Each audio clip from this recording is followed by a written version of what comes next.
السلام علیکم ورحمۃ اللہ وبرکاتہ۔ میں محمد عظمت رضا رضوی نظامی، استاد جامعۃ رضا فاطمۃ الزہرا صورت گجرات درجہ ثالثہ سے مخاطب ہدایت النحو کا درس دینے جا رہا ہوں۔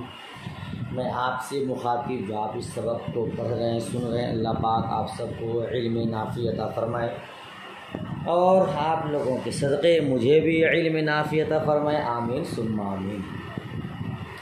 اللہ رب محمد صلی اللہ علیہ وسلم، نحن عباد محمد صلی اللہ علیہ وسلم۔ اللہم رب اشرح لی صدری ویسر لی امری واحلل عقدۃ من لسانی یفقہوا قولی۔ اللہم رب یسر ولا تعسر وتمم بالخیر۔ بسم اللہ الرحمن الرحیم۔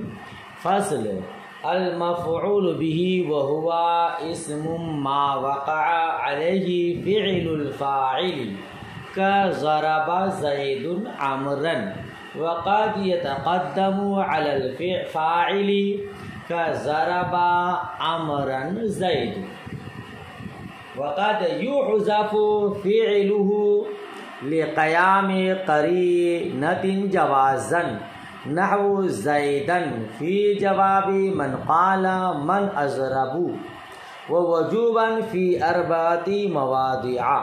اتنا پہلے سنیے، یہ فصل ہے فصل ثانی مفعول به کے بارے میں۔ مفعول به وہو اسم، ہر وہ اسم ہے جس پر فاعل کا فعل واقع ہو۔ مفعول به جس پر وہ اسم ہے جس پر فاعل کا فعل واقع ہو، جیسے ضرب زید عمرا، ٹھیک ہے نا، یعنی مارا عمر کو زید نے، زید نے عمر کو مارا۔ تو اس مثال میں ضرب فعل، زید فاعل، عمرا مفعول به، زید کا ضرب امر پر واقع ہے، ٹھیک ہے نا، فاعل کا فعل جس پر واقع وہی مفعول بھی ہے، تو زید کا فعل یہ امر پر واقع ہے، ٹھیک ہے۔ وقد يتقدم على الفاعل، اور کبھی مفعول به کو فاعل پر مقدم کیا، یتقدم، وقد يتقدم على الفاعل، اور کبھی مفعول به کو فاعل پر مقدم کیا جاتا ہے، کہ ضرب عمرا زید، یا ضرب فعل، زید فاعل، عمرا مفعول به۔ تو یہ عمر جو مفعول به ہے، اس کو فاعل پر مقدم کیا گیا ہے، ٹھیک ہے نا۔ وقد يحذف فعله، اور کبھی مفعول به کے فعل کو حذف کیا جاتا ہے، لقیام قرینۃ، قرینہ کے موجودگی میں، قیام قرینہ کے سبب، یہ بھی ترجمہ کر سکتے ہیں، یا قرینہ کی موجودگی میں۔ جوازن، یہ حذف کرنا جائز ہوتا ہے، یاد رکھیے گا، کبھی مفعول به کے فعل کو حذف کرنا جائز ہوتا ہے اور کبھی واجب ہوتا ہے، جب کوئی قرینہ قائم ہو تب، ہے نا۔ تو جائز کی مثال دیکھیے، من قال من اضرب، جب کوئی اس کیا فی جواب من قال من اضرب، اس شخص کے جواب میں جو کہے کس کو ماروں، جی آپ سے کوئی کہہ رہا ہے، آپ محترمہ لوگ ہیں، آپ سے کوئی محترمہ کہہ رہی ہے کس کو ماروں، تو وہ فلاں نے جواب دیا فلاں کو، بس کوئی شخص کہہ رہا کس کو ماروں، من اضرب، کس کو ماروں، جواب دیا زید، جواب دیا زید، ہو گیا، نہیں زید کو ماروں، گویا کہ اس کے مارنے کا ارادہ زید کو تھا، لہذا یہاں پورے مفعول به کے فعل کو بیان کرنا ضروری نہیں ہے، بلکہ حذف کرنا جائز ہے۔ اسی طرح اگر کوئی حج کا ارادہ رکھتا ہے، حج بیت اللہ شریف کا، اور وہ پوچھ رہا ہے کہ کہاں کا حج کروں، تو آپ کیا کہیں گے؟ بیت اللہ شریف کا حج کرو؟ اتنا کہنا ضروری نہیں ہے، بلکہ خالی کہہ دیجئے ترید مکہ، مکہ یعنی مکہ کا حج کرو، وہیں کا حج کیا جاتا ہے۔ تو مفعول بہ کے فعل کو حذف کرنا جائز ہے قیام قرینہ کے وقت، یہ اس کی مثال ہو گئی۔ وہ وجوباً فی 4 مواضع، اور 4 جگہوں میں حذف کرنا واجب ہے، 4 جگہوں میں حذف کرنا واجب ہے۔ الاول سماعی، پہلا سماعی سمجھتے ہیں، کلام عرب میں عرب والوں سے ایسا ہی سنا گیا تو ویسا ہی کرنا واجب، اس کو سماعی کہتے ہیں۔ قیاسی کہ قاعدہ قانون کی روشنی میں ہو، وہ قیاسی ہے، عقل کے موافق ہو۔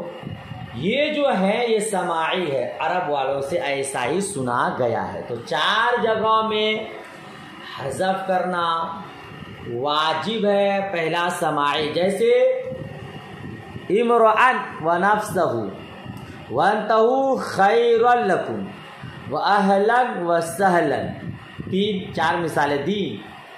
امرأن ونفسہ، یہ پہلی مثال، اصل میں تھا اترک عمران و نفسہ، یعنی مرد کو اس کے نفس کے ساتھ چھوڑ۔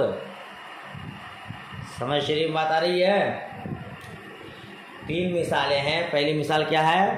امران و نفسہ، تو امران و نفسہ یہ مفعول بہ ہے، اس کے فعل کو حذف کرنا واجب ہے کہ عرب والے سے ایسا ہی سنا گیا ہے۔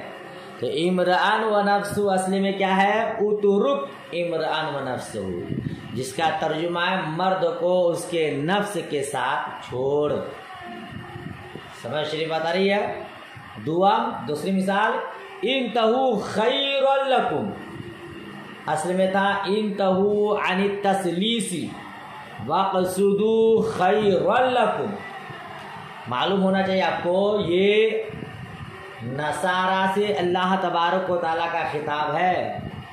نصرانیوں کا یہ کہنا تھا ان اللہ ثالث ثلاثہ، یعنی اللہ تبارک و تعالیٰ 3 ہے، معاذ اللہ، ہے نا، وہ 3 خدا کو مانتے تھے۔ تو اس کے لیے کہا رب تبارک و تعالیٰ نے انتہوا خیرا لکم، یعنی انتہوا عن التثلیث، 3 خدا کہنے سے بچو، واقصدوا خیرا لکم، اور اپنے لیے خیر کا قصد کرو۔ جی 3 خدا کہنے سے بچو تو تمہارے لیے بھلائی ہوگی، خیر ہوگا، ورنہ پھر تمہارے لیے خیر نہیں شر ہے۔ 3 خدا کہنے کا قائل مت بنو۔ عبارت سمجھ میں آ گئی؟ تو یہ دوسری مثال ہو گئی۔ تیسری مثال دیکھیے، تو تیسری مثال کیا؟ اہلن و سہلن، اصل میں تھا اتیت اہلن وطیت سہلن، کیا تھا؟ اتیت اہلن اور وطیت سہلن، آپ کے حاشیہ میں موجود ہے مثالیں، ٹھیک ہے، آپ کے حاشیہ میں سب مثالیں ہیں۔ اس کا معنی کیا ہے؟ اتیت اہلن وطیت سہلن، تو اپنے اہل میں آیا اور تو نے نرم زمین کو روندا۔ تو اس میں اہلن و سہلن مفعول بھی واقع ہے، جس کے فعل کو حذف کرنا واجب ہے سماعی طور پر، ٹھیک ہے نا؟ اچھا، آگے کیا کہہ رہے ہیں؟ والبواقی قیاسیہ، اور باقی قیاسیہ ہے، یہ 4 جگہوں میں حذف کرنا واجب ہے۔ پہلا سماعی جس کا بیان ہوا، بقیہ 3 مقامات قیاسی ہیں، یعنی وہ قیاس کے موافق ہے نا، قاعدہ کی روشنی میں ہے، قیاسی ہے۔ الثانی التحذیر، پہلا مقام سماعی ہو گیا، دوسرا مقام تحذیر، ڈرانا، وهو معمول بتقدیر اتقی تحذیرا مما بعده نحو ایاک والاسد اصلہ اتقیک والاسد. ٹھیک ہے. تو دوسرا مقام کیا ہے؟ مفعول بھی کے فعل کے حذف کا دوسرا مقام تحذیر ہے، ڈرانا، اور وہ معمول ہے اتقی کی تقدیر کے ساتھ، اور وہ معمول ہے اتقی کی تقدیر کے ساتھ. تحذیر مما بعدہ، اس کے بعد سے ڈرانا ہے، اس کے بعد سے ڈرانا ہے یا ڈرانے کے سبب. جیسے ایاک والاسد، ٹھیک ہے، اس کی اصل اتقیک والاسد ہے. کیا اصل میں؟ اتقیک والاسد، یعنی بچا لو اپنے کو شر سے، شیر سے، اسد بچا لو اپنے کو شیر سے اور شیر کو اپنے سے. ٹھیک ہے. تو اتقی یہ فعل محذوف ہے، ٹھیک ہے نا. اتقی فعل محذوف ہے، یہاں فعل کو حذف کرنا واجب ہے چونکہ بعد والے سے ڈرانا مقصود ہے. ٹھیک ہے. شیر مان لو، ابھی اس کی مثال سمجھو. آپ شیر آ گیا ہے آپ کے سامنے، کسی کے سامنے، تو آپ کہیں گے بھائی فلاں صاحب شیر سے بچو. جب تک اتنی لمبی بات کہیں گے تب تک تو شیر حملہ کر ہی ڈالے گا. تو کہا جائے گا شیر شیر، اسد اسد اسد، اس طرح ہے نا. تو بعد والے سے جب ڈرانا مقصود ہوتا ہے تو اس وقت فعل کو حذف کر دیا جاتا ہے. پوری بات نہیں کہی جائے گی شیر سے بچو، بلکہ یہ کہا جائے شیر. ٹھیک. اور کہتے ہیں وذکر المحذر منہ مکررا، اور محذر من کو مکرر بیان کیا جاتا ہے. محذر من جس سے ڈرایا جائے اس کو بار بار ذکر کیا جاتا ہے. جیسے الطریق الطریق الطریق الطریق، دو مثال دیا. راستہ راستہ، ارے بھائی کوئی چلنے والا چل رہا ہے اور سامنے کنواں ہے تو کیا کہے گا آدمی؟ کنواں کنواں. سامنے سانپ آ گئے سانپ سانپ، شیر آ گئے تو شیر شیر. اور نجاست ہے، گو ہے، گوبر ہے. اب چلنے والا چل رہا ہے، وہ نیچے نہیں دیکھ رہا ہے، آپ دیکھ لیے کہ سامنے نجاست ہے تو آپ کہیں گے گوبر گوبر. تو اس چیز سے ڈرانا ہوتا ہے، بچانا ہوتا ہے، اس کو بار بار ذکر کیا جاتا ہے اور اس کے فعل کو حذف کر دیا جاتا ہے. تو ایسے موقع پر فعل کو حذف کرنا واجب ہے. قیاس اور عقل کا تقاضا یہی ہے کہ پورا جملہ نہ بولا جائے، بلکہ جس چیز سے ڈرانا مقصود ہے، جس چیز سے بچانا مقصود ہے، اس کو بار بار ذکر کیا جائے اور صرف اسی کو بیان کیا جائے. سمجھ شریف میں بات آ گئی. یہ دوسرا مقام ہوا جہاں فعل کو حذف کرنا واجب. تیسرا مقام دیکھیے، الثالث ما اضمر عاملہ علی شریطۃ التفسیر. تیسرا مقام اس اسم کا ہے جس کے عامل کو تفسیر کی شرط پر مقدر کیا گیا ہو. ٹھیک ہے. ما اضمر عامل علی شریطۃ التفسیر کیا ترجمہ کریں گے؟ جس کے عامل کو تفسیر کی شرط پر مقدر کیا گیا ہو. اب اس کو اور آگے دیکھیے تعریف. وَهُوَ كُلُّ اسْمٍ بَعْدَهُ فِعْلٌ أَوْ شِبْهَةٌ، اور وہ ہر ایسا اسم ہے جس کے بعد فعل یا شبہ فعل ہو. ہر وہ اسم ہے جس کے بعد فعل یا شبہ فعل ہو. يشتغل ذلك الفعل عن ذلك الاسم بضميره أو متعلقه بحيث لو سلط عليه هو أو مناسبه لنصبه. ٹھیک ہے. اور وہ اس کیا کہیں گے؟ ہر وہ ایسا اسم جس کے بعد فعل یا شبہ فعل ہو، اعراض کرے وہ اس اسم میں عمل کرنے سے اس کی ضمیر یا اس کے متعلق میں عمل کرنے کی وجہ سے، اس طور پر کہ اگر مقرر کر دیا جائے اس اسم پر، مسلط کر دیا جائے، مقرر کر دیا جائے اس اسم پر وہ فعل یا اس کے مناسب کو، تو وہ فعل یا شبہ فعل اس اسم کو نسب دے۔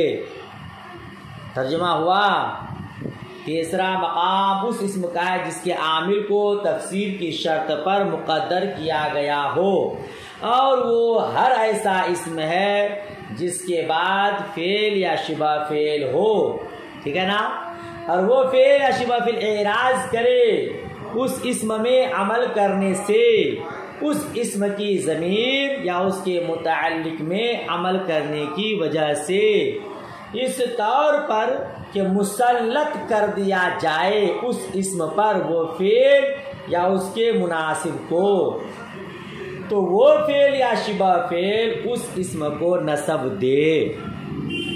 ٹھیک ہے، ترجمہ اس طرح کریں گے، جیسے زیدن ضربتہ،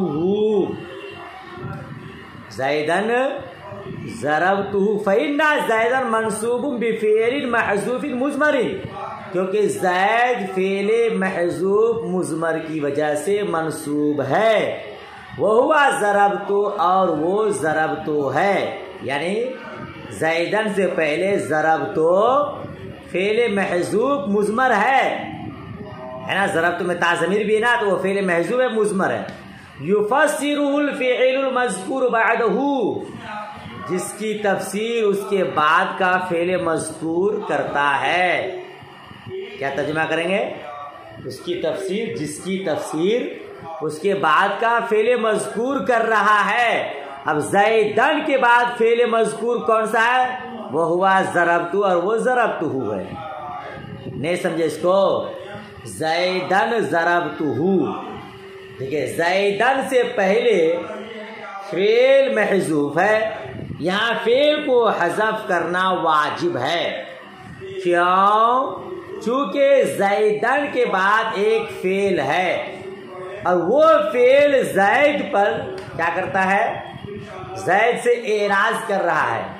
کیوں اعراض کر رہا ہے؟ ضربتہ میں جو ضمیر ہے اس ضمیر کی وجہ سے، ٹھیک ہے، اس ضمیر کی وجہ سے، لہذا اگر اس ضربتہ کو زید پر مسلط کر دیا جائے تو زید کو کیا کرے گا؟ منصوب کرے گا، ٹھیک ہے، وہی کہا نا، تو ضربتہ کہتے ہیں زید منصوب ہے فعل محذوف مضمر کی وجہ سے، فعل محذوف مضمر کون ہے؟ ضربتہ ہے، اور اسی ضربتہ کی تفسیر یہ ضربتہ جو اس کے بعد ہے، زید کے بعد، اس کی تفسیر کر رہا ہے، تو یہاں پہ فعل کو حذف کرنا واجب ہے، کیوں؟ کیونکہ ضربتہ یہ مفسر ہے، اگر اس سے زید سے پہلے جو ضربتہ ہے اس کو بیان کر دیا جائے تو مفسر، ایک ہوتا ہے مفسر، ایک ہے مفسر، زید سے پہلے ضربتہ محذوف ہے نا،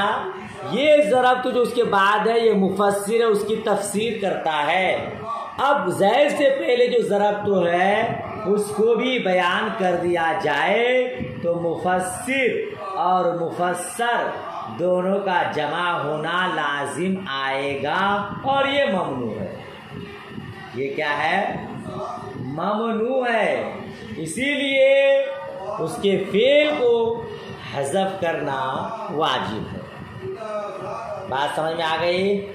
کہتے ہیں وَلِهَذَا الْبَابِ فُرُوعٌ كَثِيرَةٌ، اور اس باب کے بہت سے فروعات ہیں، یعنی اس باب کے اور بہت سے مسائل ہیں، ٹھیک ہے نا، یہاں اس کو ذکر نہیں کیا گیا ہے، بڑی بڑی کتابوں میں اس کو بیان کیا گیا، بین السطور میں لکھا، بات ختم ہو گئی۔ الرابع المنادا، چوتھا مقام جہاں فعل کو حذف کرنا، مفعول بہ کے فعل کو حذف کرنا واجب، تو وہ کون سا مقام ہے؟ منادا۔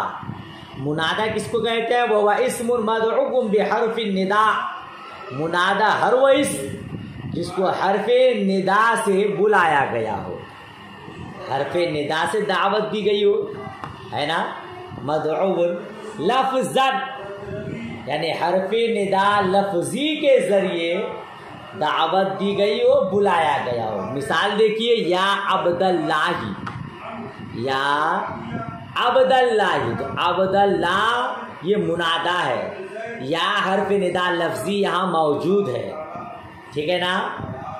تو کہتے اے، اصل میں کیا تھا، اے ادعو عبداللہ، یعنی میں عبداللہ کو بلا رہا ہوں، دعوت دے رہا ہوں. وہ حرف النداء قائم مقام ادعو، حرف ندا یہ ادعو کا قائم مقام ہے، ٹھیک ہے. اور حروف ندا، وہ حروف النداء خمسۃ، اور حروف ندا 5 ہے. اس کو پہلے سمجھیے آپ. چوتھا مقام جہاں مفعول بہ کے فعل کو حذف کرنا واجب ہے، وہ کون سا مقام ہے؟ وہ منادا ہے. منادا کی تعریف کیا کہا؟ وہ اسم ہے جس کو حرف ندا کے ذریعے دعوت دی جائے، بلایا جائے، اور وہ حرف ندا لفظ میں یہاں موجود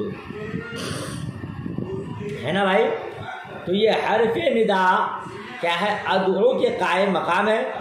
اصل میں کیا تھا؟ یہ ادعو عبداللہ، ادعو فعل فاعل کو حذف کر کے حرف ندا کو اس کے قائم مقام کر دیا گیا ہے، اور یہاں اسی طرح استعمال کیا جاتا ہے.